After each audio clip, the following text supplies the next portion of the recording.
Ditën e djeshme, edhe pse një ditë feste, sollëm tek ju jo një histori që sjell gëzim, por një histori që kërkon shpresë, dashuri dhe dorë të zgjatur për t'i dhënë ndihmë.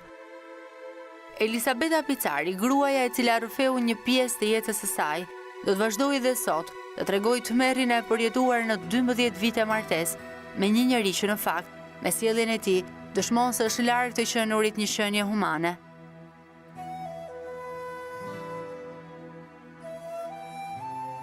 E mbetur pa baba me një familje ku nëna kujdeset për 2 vëllezër invalid, ajo martohet me Afrim Allushen. E ndërsa priste dashuri dhe mbështetje, ai filloi ta trajtonte në mënyrë njerëzore. E ka rrahur me qindra herë, nuk punonte dhe kërkonte lek borxh gjithandej. Për larjen e tyre, Elisabeta duhej të shkonte të ngrinte në krah dru nga ora 5 e mëngjesit deri në orën 8 të mbrëmjes. Atëherë kur e rrësohej, merrte rrugën e kthimit për në shtëpi, e raskapitur, e sërish do të pritej nga dhuna, përbuzja dhe përçmimi. Pavarësisht sakrificave, ajo nuk mund të jetonte dot e qetë, teksa shite se fëmijët e saj të vegjël nuk ishin asgjë për të ngrënë.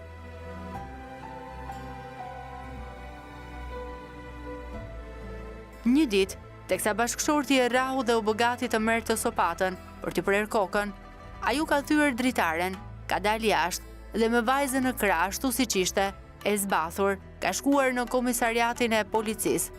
Në vend të sigurisë, ajo thot se edhe policët atë ditë qeshën me të dhe u tallën duke i hequr edhe mundësinë e një urdhri mbrojtje.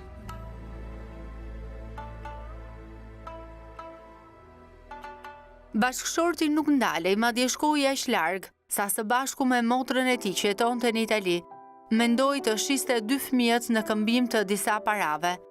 Elisabeta mundi t'i shpëtoi këtij makabriteti dhe nuk u mendua asnjë çast më shumë për të bërë divorcin.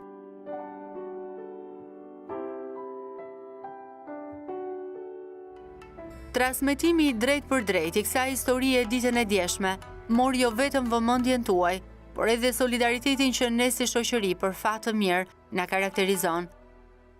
Pafund telefonata erdhën në redaksinë e emisionit, njerëz që ofruan ndihmë dhe sigurisht surpriza e cila mbylli dhe emisionin ishte mbërritja e avokates Nexhmie Beqiri në studio, e cila ofroi një çantë me ushqime dhe dhurata për fëmijët, në mënyrë që dhe ata të festonin Kurban Bayramin. Misioni ynë vazhdon edhe sot në ndihmë të Elisabetës, fëmijëve të saj dhe të gjitha atyre grave të cilat jetojnë në dhunë dhe nuk kanë guximin për të thyer heshtjen.